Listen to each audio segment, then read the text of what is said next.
शांति। आज 12 फरवरी 2024 भारत में सोमवार है। Today is 12th February 2024 and it's Tuesday in Bharat. आज की मुरली का जादुई रहस्य स्वयं को प्रेरणा देने के लिए magical secrets of today's Murli for motivating the self. आज साकार मुरली हम एक शब्द के ऊपर ले सकते हैं। बाबा ने कई बार कहा हुआ है कि सबसे बड़ा नशा जो है वो रूहानी नशा है, गॉडली इंटॉक्सिकेशन। और जब ये नशा स्थायी बन जाता है, यानी कि वो रगों रगों में घूमता रहता है, खून बन के दौड़ता है, जिसे बाबा का शब्द है स्वामान, तो उसे संपूर्ण अवस्था कहते हैं। आज इस नशे के बारे में कहा गया है, तो मैं इस नशे के ऊपर बोलना चाहूंगा, क्योंकि ये जो शब्द आया है मस्त कलंदर, ये बहुत इम्पोर्टेंट शब्द है। वैसे सिंध और पंजाब वाले इसे अच्छी तरह से जानते हैं, शायद दक्षिण भारत वाले या इवन महाराष्ट्र गुजरात में या पूर्व की तरफ इसे शायद नहीं समझते हैं। लेकिन एक गीत इसके ऊपर काफी प्रचलित हुआ भारत के उपमहाद्वीप में, जिसने कई सारे रिकॉर्ड तोड़े हैं और कई गायकों ने इसे गाया है। जब बाबा कह रहा है मस्त कलंदर या कलंगी धर बनते हैं, तो बाबा के भाव को समझ में आ जाएगा अगर ये गीत को हम समझेंगे। ये गीत आपने भी शायद सुना होगा, अगर नहीं सुना तो सुनना चाहिए। जिस नशे के साथ ये गीत गाया जाता है, दमादम मस्त कलंदर माना हर दम में उस परमात्मा की याद हो। तो ये गीत इस तरह से, इस गीत में दो संतों के नाम भी आए हुए हैं। एक सिंधियों के जो देवता है वो है संत झूलेलाल, और दूसरा जो संत जिसका नाम आया वो संत शाहबाज कलंदर। ये सूफी संत है। और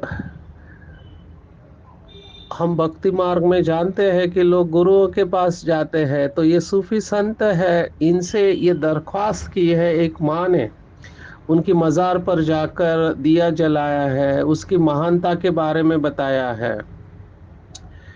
तो ये पूरे गीत का भाव ये है कि तुम हमेशा परमात्मा की याद में खोए हुए रहने वाले, मौलाई मस्ती में रहने वाले झूलेलाल, ऊंचे झूलेलाल और संत शाहबाज कलंदर, चार चिराग तेरे बरन हमेशा, पंजवा बारन आइया बला झूलेलालन। माना तेरी मज़ार पर हमेशा चार चिराग जलते रहते हैं और मैं पांचवा जलाने में हाजिर हुई हूँ। हिंद सिंध पीरा तेरी नौबत बाजे, नाल बजे घड़ियाल बला झूले लालन। पूरे हिंदुस्तान और सिंध में तेरी महानता गूंजे, माना उसकी महिमा कर रही है। मावा नु पीरा बछड़े देना ही, पहना नु देना तू वीर मिला झूले लालन। माना झोली फैलाने वाली माताओं को तू बच्चे देता है, मांगने वाली बहनों को तू भाई देता है। ऐसे अली दम दे अंदर, ऊंचा रोजा पीरा तेरा, तेरा डेरा जैसे ऊंचे पहाड़ों पर होता है। तो मैं तुम्हारे पास आई हूँ, मेरी इच्छा पूरी कर दे। हर दम पीरा तेरी खैर होवे, नाम अली बेड़ा पार लगा दे झूले लालन।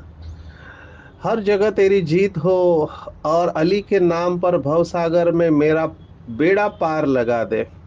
तो जैसे हम बाबा के बच्चे ब्रह्मा बाबा को अपनी सब कहानियां सुनाते हैं, और ब्रह्मा बाबा को पोस्ट ऑफिस कहा है, वैसे ही ये माता उस संत को, शाहबाज कलंदर और झूलेलाल, संत झूलेलाल, इनको ये कह रही है कि मेरी इच्छा पूर्ण कर दे, मैं तेरे पास आई हुई हूँ।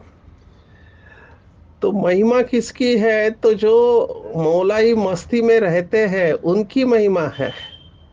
तो बाबा चाहता है कि मस्ती में बच्चे मेरे रहे, क्योंकि स्वयं भगवान ने उन्हें चुना है। जैसे कल की मुरली में हमने देखा कि स्वयं भगवान जन्म मरण के चक्कर से न्यारा हमारा बर्थडे मनाने के लिए इतना दूर से आया है, पतित दुनिया पतित शरीर में, और भगवान बच्चों के बिगड़ रह नहीं सकता है। ऐसे ईश्वरीय नशे के जितने भी पॉइंट्स जिनकी बुद्धि में सदा काल में स्थित होंगे, उनका ही टाइटल है मस्त कलंदर। एक्चुअली दूसरा शब्द जो इसके साथ है वो है कलगीधर। अभी कलगीधर दशमेश ये शब्द भी पंजाब का है, जो 10वें गुरु है। वो अपने टर्बन में जो सिर पर पहनते हैं टर्बन, उसमें एक कलगी लगाते थे। तो उसके वजह से कलगीधर ये शब्द आया है। ये राजाओं का है, राजपूत राजा है या दूसरे राजा है। तो ये 10वें गुरु भी अपने को उस मौलाई मस्ती में रहते थे। तो ऐसे ही बाबा कह रहा है कि आप भी मौलाई मस्ती में रहो, क्योंकि आप सच्चे सच्चे पैगंबर हो। देखो बाबा ने आज बहुत नशा चढ़ाया है। बाबा ने स्पष्ट कहा है, वो जो भी धर्म स्थापक है, हालांकि उन्हें पैगंबर कहते हैं, लेकिन वो पैगंबर नहीं है, ऐसे आज बाबा ने मुरली में कहा है। क्योंकि अल्लाह का पैगाम लेकर वो वापस नहीं ले जाते हैं। उनकी प्यूरिटी के आधार पर वो अपने धर्म की स्थापना करते हैं। जैसे क्राइस्ट है, इब्राहिम है, ये प्यूरिटी के आधार पर अपने धर्म की स्थापना करते हैं, लेकिन वो किसी को वापस नहीं ले जाते हैं। क्योंकि अल्लाह का पैगाम जो है, ऊपर वाले का जो संदेश है, परमात्मा संदेश, वो हम बच्चे ही दे रहे हैं। तो सच्चे सच्चे पैगंबर हम हैं। और ऐसे बाबा के बच्चे जिन्हें ये मौलाई मस्ती या रूहानी नशा, गॉडली इंटॉक्सिकेशन चढ़ा हुआ है, वही रुद्रमाला में पिरोने वाले हैं। और नशा भी किसको चढ़ जाता है? तो बाबा ने वो भी बताया। पहले तो बताया कि नशा उन्हीं को चढ़ता है जो रुद्रमाला में पिरोने वाले हैं। और किन्हें चढ़ता है? तो जिन्हें निश्चय है कि हमें अब घर जाना है, फिर नई दुनिया में आना है। तो जाना और आना है, ये बहुत पावरफुल पॉइंट है। हिंदी का एक गीत बहुत फेमस हुआ, एक प्यार का नगमा है, मौजों की रवानी है, जिंदगी और कुछ नहीं, तेरी मेरी कहानी है। बहुत सारे कार्यक्रम में बाबा के बच्चे ये गीत गाते हैं, ऐसी परमात्मा को आंखों के सामने रखकर। ये गीत जो बना है उसमें तो लौकिक प्यार के बारे में कह रहे हैं, लेकिन यहाँ पर अगर परमात्मा को साथी बनाकर ये गीत सुनो तो बहुत मजा आएगा। तो उसमें लाइन है कि जिंदगी और कुछ नहीं, तेरी मेरी कहानी है, आना और जाना है। वो भी यही समझते हैं कि आना है और जाना है, लेकिन यहाँ पे रूहानी अर्थ से बाबा कह रहे हैं। आज की पूरी मुरली इस पॉइंट के साथ हम जोड़ सकते हैं कि जाना है और आना है। अभी जिसको ये याद रहता है कि मुझे जाना है, तो उसका अटैचमेंट अपने आप खत्म हो जाता है। इसके ऊपर शास्त्रों में कई सारी कहानियां बताई गई है। एक कहानी जो मुझे बहुत मोटिवेट करती है कि एक व्यक्ति संत के पास आया। अभी मैं संत का नाम इसलिए ले रहा हूँ, नाम नहीं ले रहा हूँ, क्योंकि कई लोग अलग अलग संतों के ऊपर ये कहानी, क्योंकि व्हाट्सएप पे किसी का भी नाम चेंज किया जा सकता है, ये और एक व्हाट्सएप की विशेषता है। कई लोगों को लगता है कि हमारे संतों का या धर्म के वरिष्ठ आत्मा का नाम डाले तो लोग उससे प्रभावित हो जाएंगे। ऐसी कई सारी कहानियां अलग अलग लोगों के नाम पे सर्कुलेट होते, सिर्फ उस व्यक्ति का नाम निकाल के अपने पसंदीदा व्यक्ति को वो उधर नाम डाल देते हैं, तो पढ़ने वाले भी कंफ्यूज हो जाते हैं। पर कई लोग ऐसी चालाकी करते हैं, इसलिए मैं नाम न लेके ये कह रहा हूँ कि संत के पास आए और उनको पूछा कि तुम इतना परमात्मा को याद कैसे करते हो, तुम्हारे पुरुषार्थ में इतनी तीव्रता कैसे है। तो वो संत जवाब देता है, उसका छोड़ो, मैं क्या करता हूँ उसका आप छोड़ो। मैंने अपनी योग तपस्या के बल से ये समझ लिया कि तुम्हारे पास केवल 7 दिन बचे हैं, उसके बाद तुम्हारा शरीर छूटने वाला है। तो संत जब ये बात कहता है तो ये व्यक्ति अंतर्मुखी हो जाता है, घर पे जाके सोचता है अभी क्या करे, 7 दिन ही बचे हैं। तो वो सबसे माफी मांगता है, अपने पास जो कुछ भी है वो दान करने लगता है, क्योंकि जाना है तो कमाई करके जानी है, दुआई लेना है सबसे, अपने हिसाब किताब चुकतो करने हैं, और निरंतर परमात्मा की याद में बैठने लगता है। और 7 दिन होते हैं तो संत के पास आता है, कहता है अब मैं आपसे भी छुट्टी ले रहा हूँ क्योंकि मेरा जाने का टाइम आ गया है। संत कहता है उसके बारे में बाद में सोचेंगे, पहले ये बताओ 7 दिन तुम्हारी अवस्था कैसे थी। तो कहता है कि क्या बताऊं, मुझे सिर्फ एक ही विचार आता था, अब जाना है, जाना है। तो मैं केवल परमात्मा की याद में ही रहता था, क्योंकि मुझे पता था कि अंत मते सो गति होती है, तो मेरी गति श्रेष्ठ हो अगला जन्म, इसलिए मैं केवल परमात्मा की याद में रहा और श्रेष्ठ कर्म करता रहा, मुझे और कुछ सोचा ही नहीं। तब वो संत कहता है यही तो सीक्रेट है हमारा, कि हर समय हम ये सोचते हैं कि हमको जाना है। अभी देखो मम्मा इतना फास्ट कैसे गई, हम सब बाबा के बच्चे जानते हैं, मम्मा का स्लोगन था हर घड़ी अंतिम घड़ी है। ये बात इतनी गहरी है, अगर कोई इसके ऊपर चिंतन करे तो वो जो कहते हैं कि हमको अटैचमेंट हो जाती है, मोह हो जाता है, वो सब रगे टूट जाएगी। इतना पावरफुल ये पॉइंट है। लेकिन वही है कि ऊपर ऊपर से ज्ञान को सुनते हैं और रिपीट करते हैं। जैसे वो भक्ति मार्ग में गीत गाते हैं, जो कुछ भी है सब तेरा, क्या लागत है मेरा। वो गाने के लिए गाते हैं, अंदर से वो भाव नहीं रहता है। ऐसे बाबा की मुरली को पढ़ते हैं, रिपीट करते हैं, लेकिन अंदर से वो सचमुच में भाव नहीं है कि अब हमें घर जाना है। कई लोग मुझे पूछते हैं कि सचिन भाई, बाबा बार बार कहता है वैराग्य वैराग्य, वैराग्य आएगा कैसे। मैंने कहा अपने मौत को याद रखो कि आप कुछ नहीं लेके जाने वाले हैं, अंतिम समय कभी भी आ सकता है। इतने पाप हुए हैं, वो याद करके भगवान से क्षमा मांगो, जिनको जिनको दुख दिया है उनसे क्षमा मांगो, तो अपने आप आपको पता चलेगा कि वैराग्य क्या होता है। अभी होता क्या है, लोग राह देखते हैं। मेरे पास ऐसे भी केस है जो कहते हैं कि हमको वैराग्य आ गया। मैंने कहा क्या हो गया ऐसा, बोलता है जिनके ऊपर इतने सालों से विश्वास किया था, जिनको अपना समझा था, उन्होंने ही धोखा दे दिया। कहते हैं दूसरे धोखा देते मैं समझ सकता हूँ, पर इनके लिए हमने क्या नहीं किया, उन्होंने ही हमको धोखा दिया, अभी क्या बचा है फिर जिंदगी में। तो जब अपने धोखा देते हैं, तब ऐसा धोखा जिसको मिलता है तो उनको वैराग्य आ जाता है।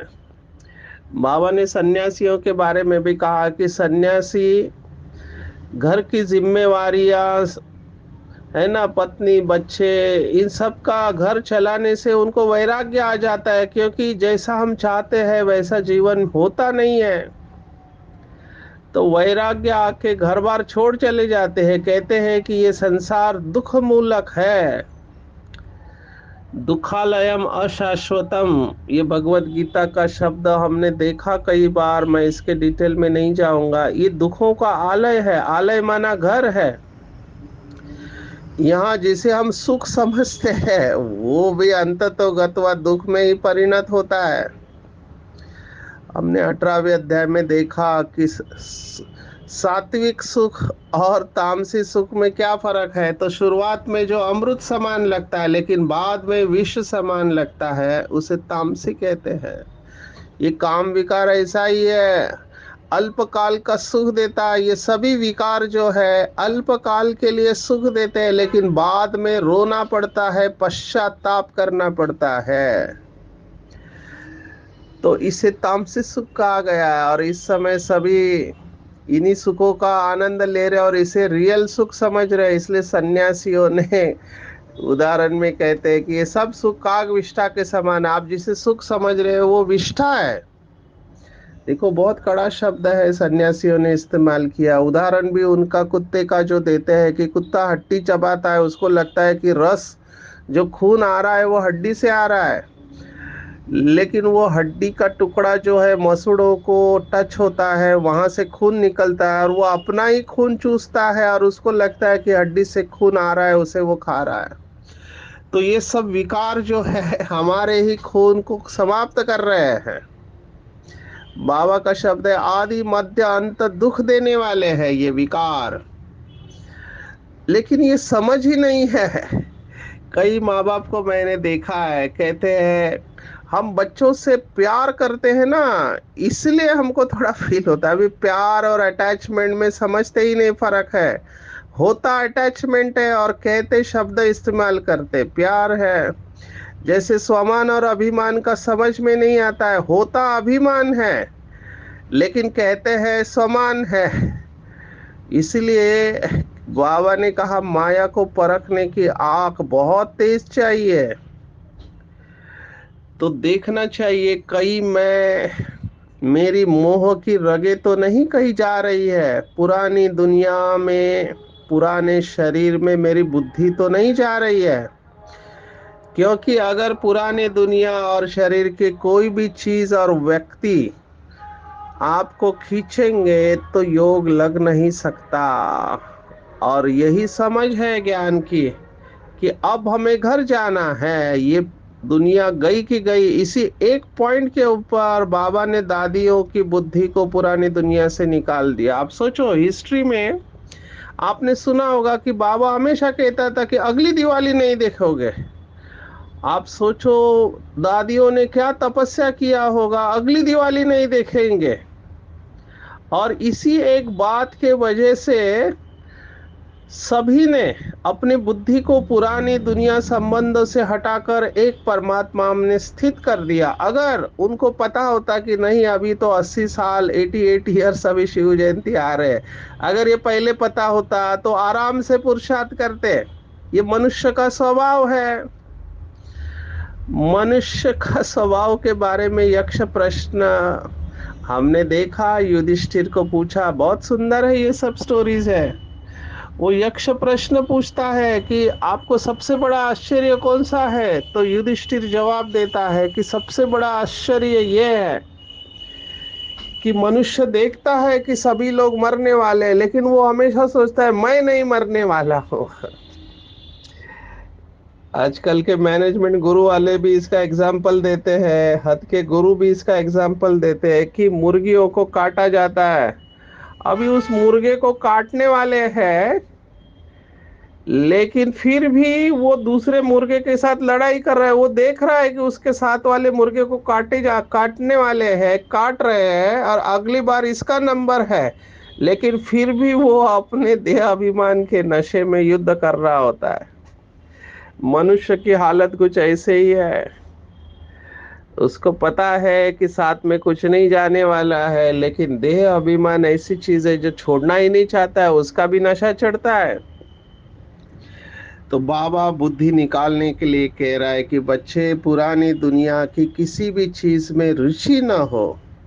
ये असार संसार दिखाई देना चाहिए। यहाँ कुछ भी सार नहीं है, केवल एक परमात्मा के सिवा। जिस दिन ये बात पक्की बुद्धि में बैठ जाएगी, तब किसी चीज का दुख नहीं होगा। अभी दुख कब होता है? जब हम किसी चीज में अत्यधिक आसक्त हो जाते हैं, व्यक्ति हो या वस्तु हो, जब वो नहीं रहती है तब हमको खाली खालीपन लगता है। आज बाबा ने ये कहा है, किसी का शरीर छूटे तो रोना नहीं चाहिए। बाबा को तो रोना बिल्कुल अच्छा नहीं लगता है।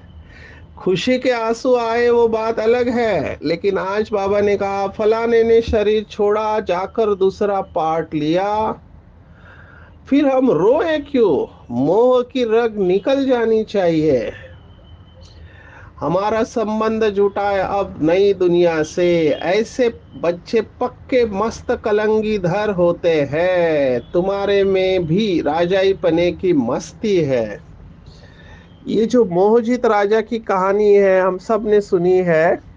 ये मोहजित राजा की कहानी सतयुग के बारे में कहते हैं, क्योंकि सतयुग में जब कोई शरीर छोड़ता है तो वहां रोना धोना कुछ नहीं होता है, क्योंकि वहां आत्मा का नॉलेज है कि आत्मा ने शरीर छोड़ा, अब ये नया शरीर धारण करेगा।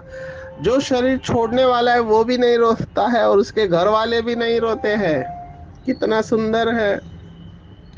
यहाँ पे हम देखते हैं कितना रोते धोते रहते हैं। और ये संस्कार सतयुग के हमको अभी लेके जाने हैं। अभी हम ये संस्कार साथ में लेके जाएंगे।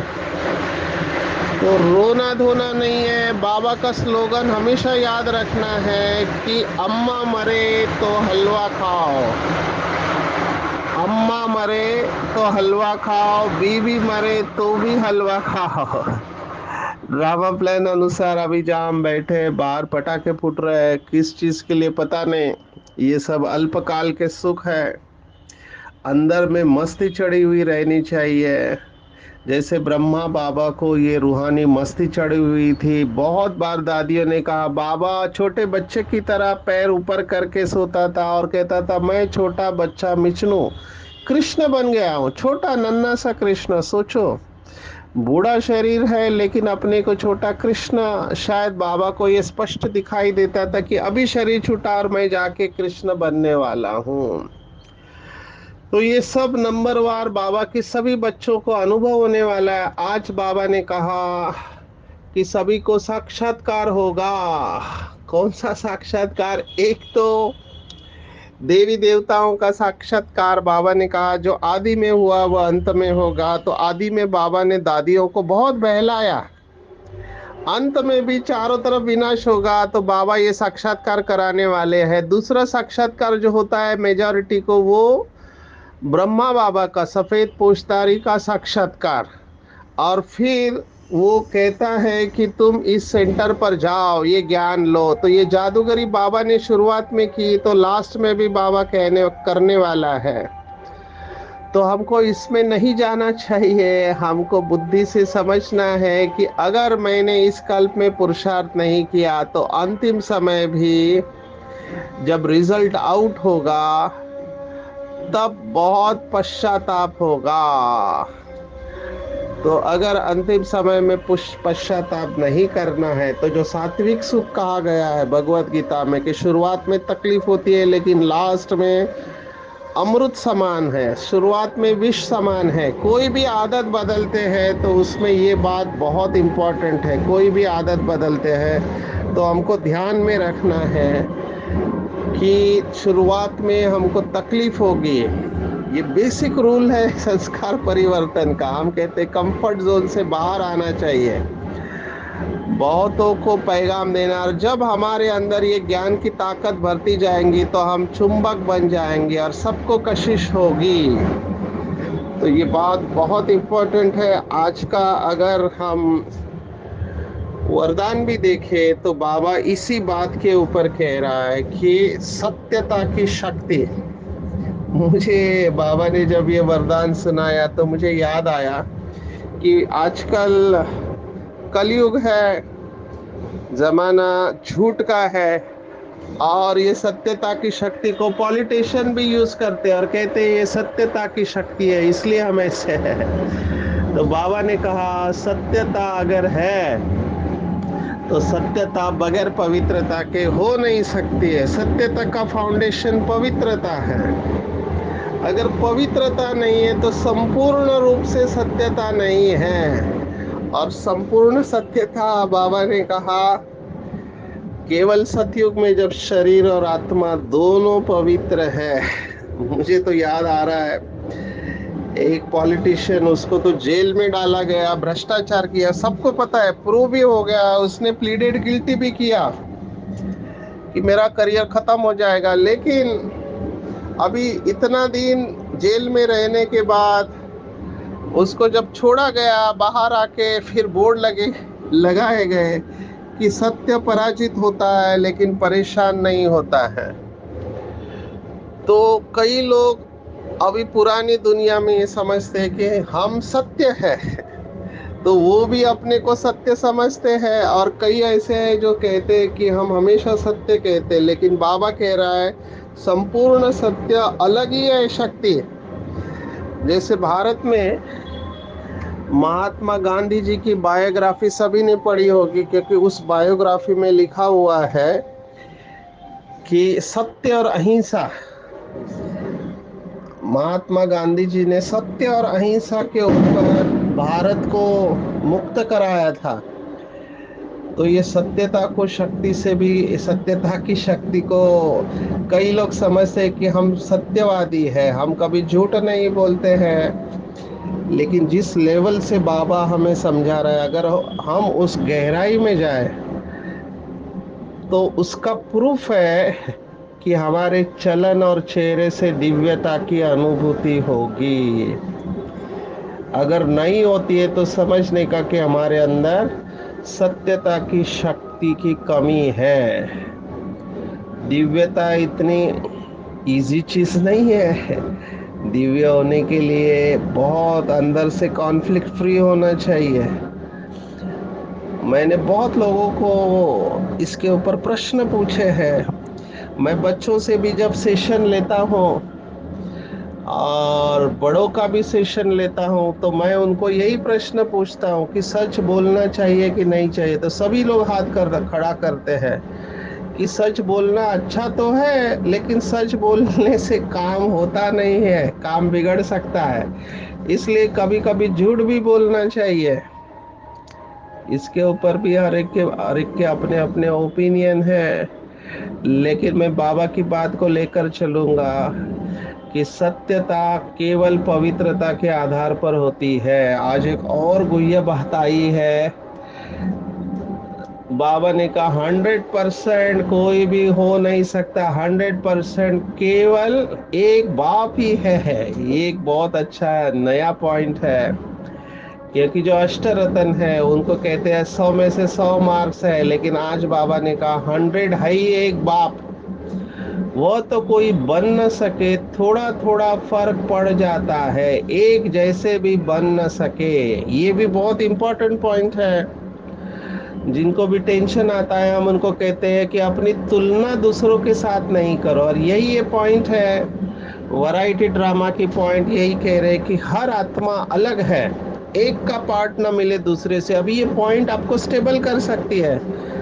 कैसे? तो मेरा फिंगरप्रिंट इस दुनिया में 800 करोड़ में से किसी के साथ भी मैच नहीं होता है।